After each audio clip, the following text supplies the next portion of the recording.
Hi, everyone. We're going to give everybody just a minute to get logged in, and then we'll get started.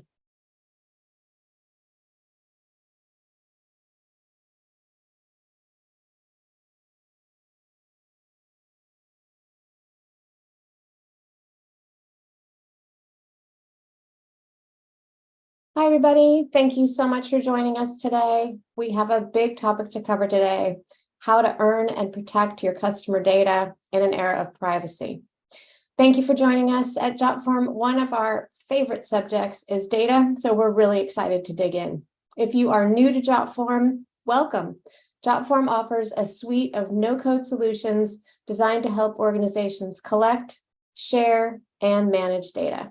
It all starts with our incredibly powerful drag and drop form builder. To break down today's topic into bite-sized tips, two of my colleagues have kindly joined us today. Morgan, our product education manager, will be answering your questions in the chat, and Kat, our customer success manager, will be sharing data management best practices with a quick demo. And one final note, this webinar is being recorded and will be posted to our YouTube channel for future reference. So let's get started.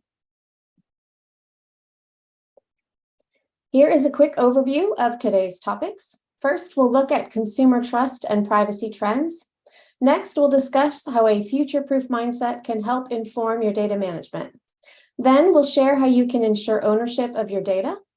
We'll also highlight considerations for evaluating data management solutions and ideas for creating a customer-first culture.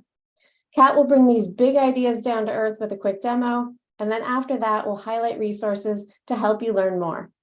Finally, we'll wrap up with a little Q&A. We've got a lot to cover, so let's dive right in.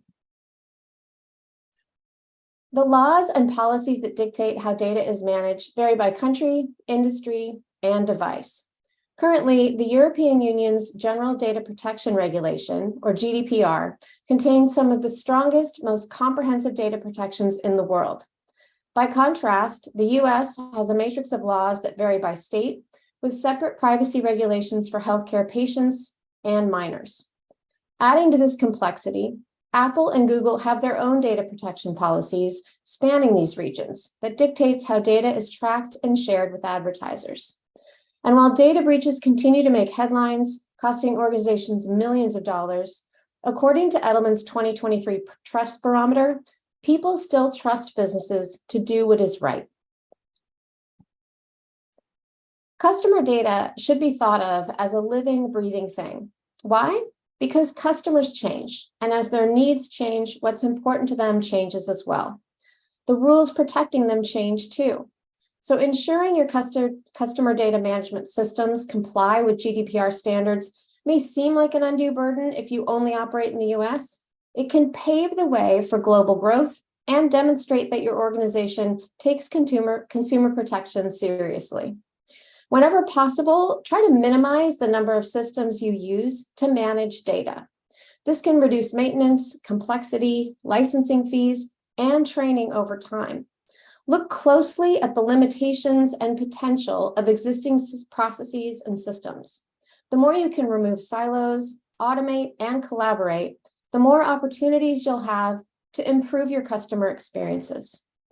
Finally, structure your data management systems so you can view and report on data at the macro and individual level.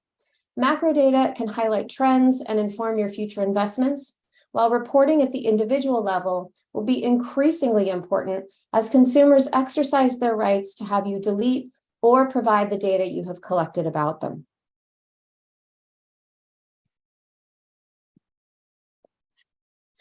As consumers increasingly opt out of tracking, organizations are working to earn and collect customer data without the help of third parties. And doing so can lead to a high growth, according to the 2022 Delight Report. To start down a path of first-party data, survey your customers about potential new products and services. This can prioritize your efforts and gauge demand. Launching an offering that your customers requested also makes them feel heard and increases their loyalty. Another consideration for data ownership is maintaining your awareness of siloed data. The no-code movement has created new ways for people to get their work done. And while these efforts can ultimately save time and boost productivity, It's critical to ensure that any data collection or management system is vetted and approved by your organization. Setting clear guidelines for testing new solutions with sandbox or dummy data can avoid unnecessary exposure. You'll also want to ensure that your organization is the account owner. The data in individually held accounts can be difficult to access when employees are away or leave your organization. Finally, ensure your teams get regular training on the proper handling of customer data. Global cybercrime costs are expected to grow to $10.5 trillion annually by 2025. If you're looking to upgrade or adopt a new data management solution, several factors deserve your consideration.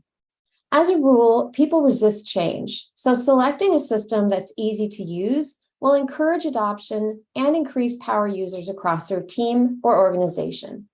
Look closely at the features and functionality and ask yourself, can you report on data in aggregate and at an individual level? Can you get data on internal use to track adoption and ROI? Is it easy to flow your data where it's needed? And can you automate manual communications and reports?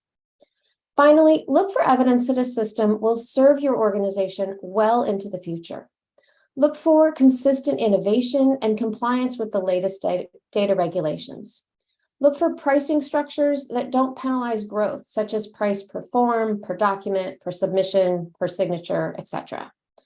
And then finally, look for robust resources that will support your team well beyond the onboarding phase. Adopting a customer-first culture requires knowing your customers. Many successful brands have built their businesses around customer input. Salesforce's Idea Exchange started as a customer feedback forum, and Trader Joe's catering to customer feedback contributed to their sales per square foot being more than 4 times that of Walmart's. Survey your customers to guide your offerings. Consider creating an advisory panel of your most loyal or frequent customers. Just be ready to react and respond, showing their time and input is appreciated. Similarly, share your mission, vision, and philanthropic efforts with customers. Expectations of CEOs are really high these days. However, consumers who understand your organization's purpose are 4 times more likely to make a purchase from the company. Finally, be transparent about your data collection and security practices.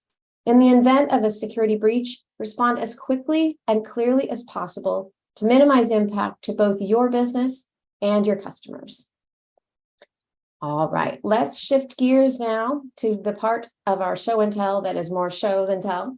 I'd like to introduce my colleague, Kat, who's going to actually show you how you can put these ideas into practice with a quick demo of Jotform Enterprise. Take it away, Kat. Awesome. Thank you, Lainey. Hi, everybody. Share my screen here. All right. As aforementioned, I'm Kat, and I'm a customer success manager with the Jotform Enterprise team, and I'm excited to be here. I'll be showing you a couple of different views today. We'll be primarily within our demo enterprise environment, so if you're already using Jotform Enterprise or Jotform Standard, then you might recognize some of what we're showing. And for those that may not be familiar with Jotform Enterprise, I did want to highlight some benefits of an enterprise environment, especially for those who are looking for a multi-user solution.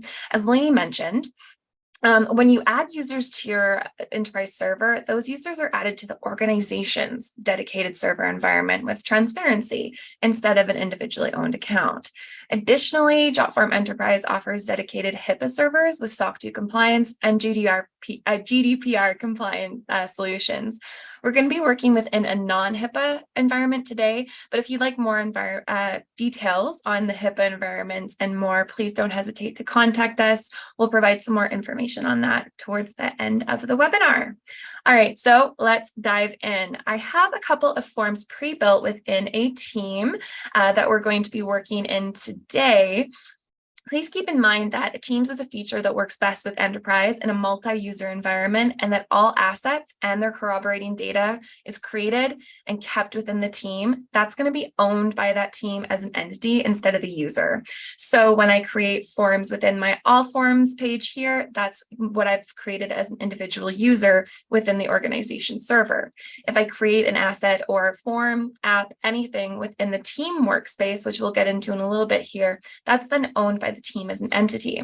Now, this matters, and it's a great way to ensure that even if the creator of the asset leaves the company and has their user access revoked, then all formatting and data for these forms and any other asset will be secure within the team. And we can, of course, as I mentioned, create individual forms, but we are going to be working within that team workspace today. If you do want to learn more about teams or creating individual forms, we have lots of videos and guides on our YouTube channel and our website. Okay, so let's hop into the external surveys team workspace here. What we would do is we would just click there, but I already have it queued up. And I also have my internal employee surveys team queued up here, but I really just want to work mostly within this team workspace, but did want to show you that these are completely separate workspaces here. All right, so let's hop into the form builder for our customer service survey here. I actually did already have it open, but that's okay. We've already launched it here. Now you can see here I've pre-built this, but if we go in, we can go in and we can select from our basic form elements. So let's say that we want to add another signature to this field here. You can see here that we can just drag and drop it. From here, we can choose to toggle on Jotform sign for the signature elements. This allows us to collect secure signatures. You get all the benefits of Jotform sign, including, as it says here, the signatory audit trail, require your respondent consent for signatures, and you can disable submission editing to preserve the integrity of the signature. So I'm just going to toggle that off for now, but please keep in mind that that is an option on the actual signature field. If I hop back into build, we could add a payment widget to securely collect payments, so we won't need that for this form, or we can add in one of our many widgets. You can see I've added in a couple here. The ones that I've added is our PDF embedder widget, which we can see here that we could just drag and drop. This could help us include a static PDF that perhaps needs to be reviewed prior to submission, or we could use our terms and conditions widget where respondents will need to agree with the terms we set within the widget settings, as you can see here, prior to submission. So there are several different widgets that you can utilize. I could scroll forever through that list there. But let's say, okay, we've added all of the elements and the widgets that we want on our form, and we've designed it exactly the way we want within our form designer, especially if we have brand standards that we have to adhere to in any internal or external facing media. But let's click into our form settings here to see how we can further secure not only the form itself, but our expected submission data. So if I click the Show More Options button and scroll down a little bit, you'll see that we have a few options to secure our forms, but I do want to specifically highlight a few that we can see on the screen now. So first, we can select to password protect our form if we choose to, just by simply clicking Enable Password Protection. From here, we can type in this set password that, of course, our respondents will need to know prior to filling out the form. And you'll notice that we can toggle the password on and off here as we need to. Our next option here is if we'd like to encrypt form data. So please keep in mind that selecting yes from the dropdown here will only encrypt data on this form in particular. We can also enable a setting within each user account to have any new forms that are created as encrypted. However, before we even get into there, I want to stress the most important part of form encryption, your encryption key. So you'll notice that if I select yes to encrypt this form, I'm going to put in my password really quick there, and I'm prompted to either use an existing key. Jotform can create an encryption key for me, or I can provide my own key. You can have us create one for you, or you can have an existing key, but I really can't stress this enough. Please make sure that whatever key that you use, you save it somewhere secure and that you don't accidentally delete it. That key is your lifeline with encryption, as you're the only one that has it. So if that key is lost, we can't recover that corresponding data, as encrypting your data makes it completely private. So that data is tied to that key. So please ensure you look after that decryption key. Of course, sharing the key is at your discretion, sorry. So what does the encrypted data look like if you don't have the key? I've created a sample form here. We can see it is definitely encrypted, as I put in the title there. And as I've enabled encryption, it automatically disallows submission editing and automatically disallows the save and continue later function there. Now, if I click into the tables view, which I can do from here, and I've already got that queued up, you'll see that it quite literally gatekeeps the submissions, even if the table is set to public, unless the viewer has the key that we created. So again, please make sure to hang on to that decryption key. All right, let's head back to our CSAT here.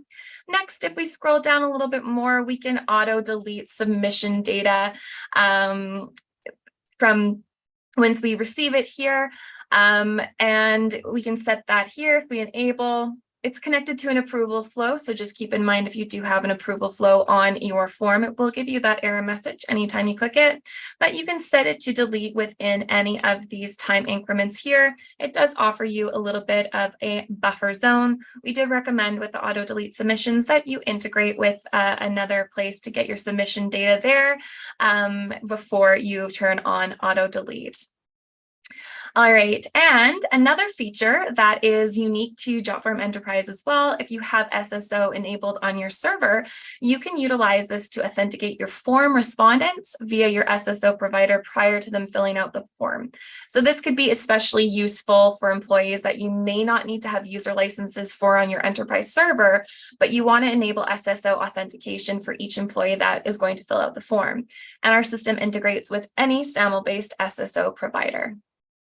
All right, while we're clicked into the settings tab of our form builder, I'm just going to navigate really quickly to the approval flow here. To click into it, I would just click on this little pencil icon there, but I do already have it queued up as well. So this is where we can set the approval, but also there's some steps we can take to secure this process as well. So for our CSAT here, I've set up a workflow where the company account manager will receive the submission prior to that submission then going to their supervisor, which is in this case myself and Lainey here. So from here we can go into each step. And we can ensure that both the account manager and the supervisor are logging into our server to not only be able to view the submission data, but also complete their approval task. Once they've completed their task and moved it along to the supervisor, we'll also want to ensure that our supervisors log in. We can click this on and off down here, and we can require any comments through our different advanced tabs here if we'd like to do that. They can also approve and sign leave requirements, all of that, but we would have to have them to log in. Please keep in mind, again, this is a non-HIPAA compliant server, so we have this option to require login for signers that you can see I am clicking on and off now, whereas in a HIPAA compliant server, everyone assigned a workflow task would be required to log into your server. All right, let's navigate back to our form builder, and we're going to click on the Publish tab. Immediately, we can see that this form is set to private, which means, as we can see here, it's only available to invited people. Of course, unless we've set SSO authentication to be required via prior to access. But we can change these settings at any time to public, where anyone who has the link can access the form. Company access here, where you can set access to anyone with a very specific email domain. And you'll notice as I click through here, we have some different permissions and options that come up there that we can set as we'd like to do as per the access settings here. If I click edit that and I click into assign form, I could also assign a form to my respondent, whether internal or external, and I can set the same access settings as you can see here. I could also assign the form to everyone in my organization, but you'll notice that I'll get this "are you sure" here. This sends the form out to every licensed user on the server. So pro tip, use this very wisely. And if we click into pre-fills here, we can do all of these pre-fills here, but I really want to highlight the SSO pre-fill here. We don't have it enabled on our server, but it's exactly the same as the other pre-fills. What we can do is we can go in to not only authenticate our respondent via our SSO provider, but also we can pre-fill their information to map fields on our form and set that all up. All right. So let's say that we've got this all set and our internal, external forms. This one is external, is ready to be sent. It's ready to get some submissions. But now that we're gathering submissions, we've gotten a good flow of information coming in. We've got some behind the scenes auditing that we'll need to do. Now, I'm a server admin on our server here. As you can see that I have access to the admin console, but I'm also a team admin on the respective teams for these forms. So I'm going to navigate back to the team workspace. Let's actually head back to external surveys instead of internal surveys there. And I can go in and I can click on the activity tab here for a quick snapshot into what's been going on, or I can even click into the team settings, which is at the bottom left-hand corner there, to drill down even more into the activities. One other cool thing that I'd like to mention about Teams as it pertains to access is that you can control user permissions for the team and any of its assets in particular when you invite your team members here. So here you can see if I want to invite somebody new to a team, I could add them as a creator, which means that she can only view and edit the forms. Maybe I just want her to edit and collaborate on my forms within this team, whereas say within another team, I'd like her to be able to view and edit the data, but not touch the forms. So I can do this within each team workspace. And again, I won't get too much into this as we do have those great videos on our YouTube channel, and we have some awesome guides on our website too. Okay, so finally, let's click into our admin console. Again, we can do this at any time. If we click our avatar and just click admin console, but I've already got some views queued up here. All right, that's our settings here. This is where we would go for the last little bit, but this is going to be our landing page. And the couple tabs that I'd like to go over are our data tab, activity, and settings. So let's start in the data tab. So this is a great way to help your company with compliance. So let's say that you've had several responses from one respondent across several forms, and now they're coming to you and they're like, you need to delete all of my submitted information. So with this data tab here, you can create a new report, and then you can search for this respondent submission data. So in this one here, I've just searched for one of our example submitters. Enables you to go in and you can delete all the information for that single user because you'll be able to see exactly where it is. And if we click here, we can just click delete all. If we head into the activity tab here, this looks a little familiar after what we saw in Teams. Let's see what Kat has been up to. But this tab covers the activities across our entire server. So we can drill down per licensed user as we just did. Per the activity, you can see that we have several different server activities here, and even have a quick menu on the right-hand side to get us to where we need to go. Of course, we can then download this data in Excel or CSV format, which gives us an easy way to run an activity audit per user, activity, or date range here. And then let's click back into that settings tab. This is where the identity of your server lives. And it's also where you can enable several different security settings for your entire server. This includes enabling SSO login. So this is where you can have your licensed server users log into the server itself via your SSO provider. So it's a little bit different than what we saw with the SSO prefill and require SSO for respondents going to fill out the form. This is for those that are logging into your server. We also have options for automatic logout. So if I turn this on, you can see that we have different time increments that'll automatically sign users out after these here. And you can also restrict the IP address network so that your users are able to log into the server from one that you specify. This is especially useful if you want to ensure that your users are only logging on to your server from, say, a specific office, clinic, or other network. All right, so I know that was a lot of information. If you do have any more questions about the admin console, again, I want to plug our YouTube channel and website. We have some awesome guides there that go more into depth here. We've only just cracked the surface of Jotform Enterprise today, and this was just a really quick peek into some of our features for secure solutions, because at Jotform, we take security and compliance extremely seriously. So thank you so much for your time today, and I will pass that back to Lainey.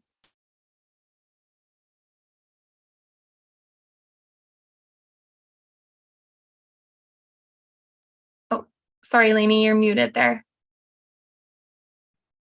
There we go. Too many clicks, too many clicks. Thank you so much, Kat. That was a fantastic review of the demo and the platform overall. Really appreciate you bringing those ideas to light so that people can see some of the ideas in practice. So thanks again so much for that. As promised, we have some resources for you guys. So a couple of things, as Kat mentioned, there's a ton of information on the website. There's also a ton of information on our YouTube channel, but do want to highlight really quickly, there is a white paper on how to manage customer data in an era of privacy concerns that you can find under the resources section of the Jotform Enterprise website. For a little bit of user inspiration, I encourage you to check out our customer stories. You'll discover organizations that are managing data for a range of different industries and functions. And then on Jotform's blog, we have a ton of tips, including highlights of the many, many security and data management features that our users love about Jotform Enterprise. And also, if you're brand new to Jotform, would really highly recommend that you check out the templates. We have over 10,000 different form templates. Just give you an idea of the very many ways that people use the platform, how they think about different ways to collect data and collect information from both customers and internally. And then finally, as we mentioned, this webinar is being recorded, so you can find that on our YouTube channel right after the webinar. If you've not subscribed, highly recommend doing that as well.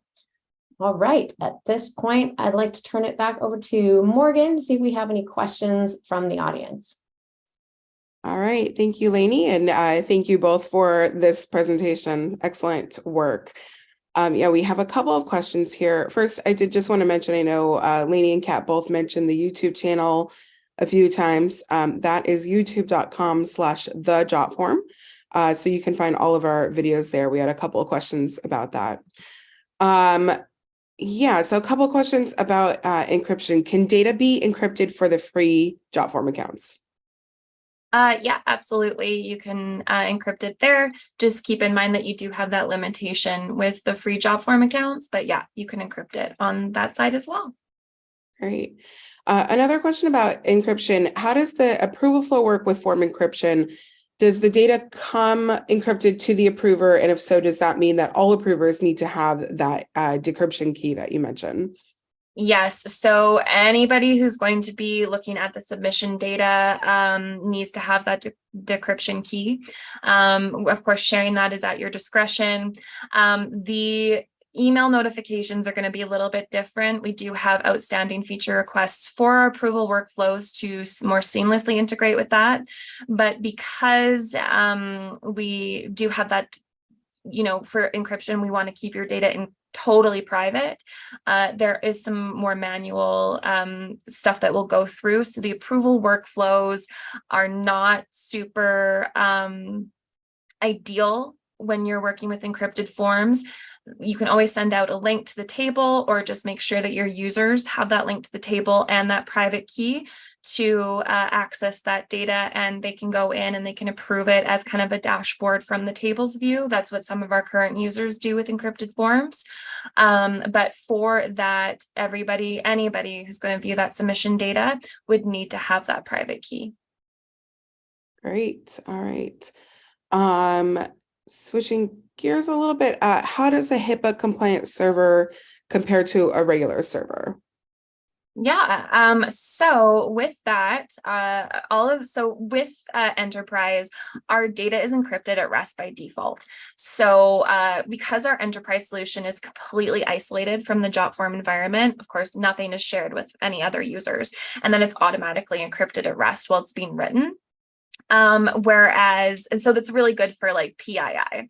Whereas with HIPAA, when we are dealing with PHI, we are one level above that. So we're encrypted at rest by default on Jotform, but with HIPAA, we are encrypted at rest in the database too. So in short, the regular enterprise setup provides that disk encryption, whereas HIPAA adds that one extra level and has database encryption over it.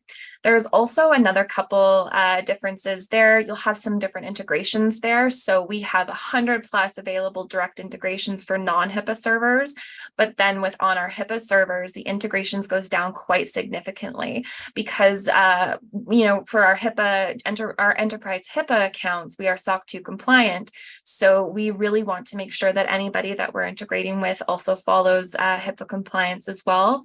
So it's a HIPAA requirement. It mandates end-to-end HIPAA compliance, which is the traceability, of course, of each access to PHI.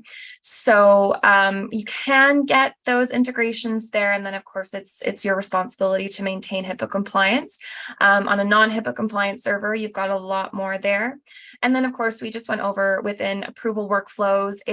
We have to have every single access to PHI needs to be traceable, so they need to have their own identifiable login credentials for approval workflows. Anybody looking at anything will need to log into your HIPAA server. Also within emails, anything that is marked as PHI, you can still use the notification and autoresponder emails that you would. However, you do have those fields and they are marked as protected. And then you can set a submission PDF for that submission date it's coming through, but it has to be password protected as well. There are a couple of other things as well. So when you enable that HIPAA compliance, just keep in mind that you're also enabling that SOC 2 compliance. And they need to operate in a more secure environment. So that includes like file uploads. They're not available without logging in, transferring a form or ownership of a form if they're individually owned that contains submission data from one person to the other is not possible. And then you can't clone any of the forms. Of course, that can be requested by our development team, but there are quite a few big kind of limitations and differences. We do have a guide on our website that goes more over it in more detail, but those are the big ones that are the difference between regular and HIPAA servers. Well, that was super thorough. Thank you. There are a couple of questions about best practices as well. Can you suggest any best practices for protecting PII? I know you've covered this a little bit already, maybe summarizing that a little bit. Yeah, absolutely. So as I mentioned, with our enterprise server, data is encrypted at rest. But then you could also, if you wanted to, encrypt your forms. So you could do that on a per form basis, on an account basis there. We do have a lot of different ways to kind of gatekeep your form there. So you can set that password, you can use your SSO, just to make sure that everything is traceable. And also set your forms to private if you want to as well. And your tables, of course, are at your discretion to share them as they're individually owned or within the team. I would also make sure that you utilize the Teams feature to make sure that you have the correct collaborators with the correct permissions looking at the forms and the submission data that you want to see. Great. All right. The last question I am seeing is also related to best practices. What CRM tools do you suggest for data management? So we have some direct integrations with some huge CRM names, Salesforce, HubSpot, MailChimp. Some of our customers also really love to use Jotform tables for their CRM because it's informed by the data from the forms. And then we have some other really cool functions that you can do within the tables afterwards to optimize your data. And then we do have some really other really great integrations. Of course, if we don't directly integrate with it, we do have a really robust API capabilities, especially in the enterprise environment. And we also integrate with Zapier. So if there's not something that directly integrates, Zapier might help out as well. So, but Jotform tables, definitely look into that. Jotform apps as well, if you're looking for kind of like a portal to collect information. And then take a look at all of our integrations. Again, Salesforce, HubSpot, MailChimp, Pipedrive, all of the big names we are very pleased to have direct integrations with. Thank you. All right. So I think that covers it for questions. So Lainey, I'm going to throw things back over to you. All right, fantastic. Thank you both. Really appreciate your watching the chat and the questions there. And thank you again, Kat, for diving deep into those explanations. So thanks everyone for joining us today. We hope you're inspired to put some of these ideas into practice, and we look forward to seeing you at an upcoming webinar.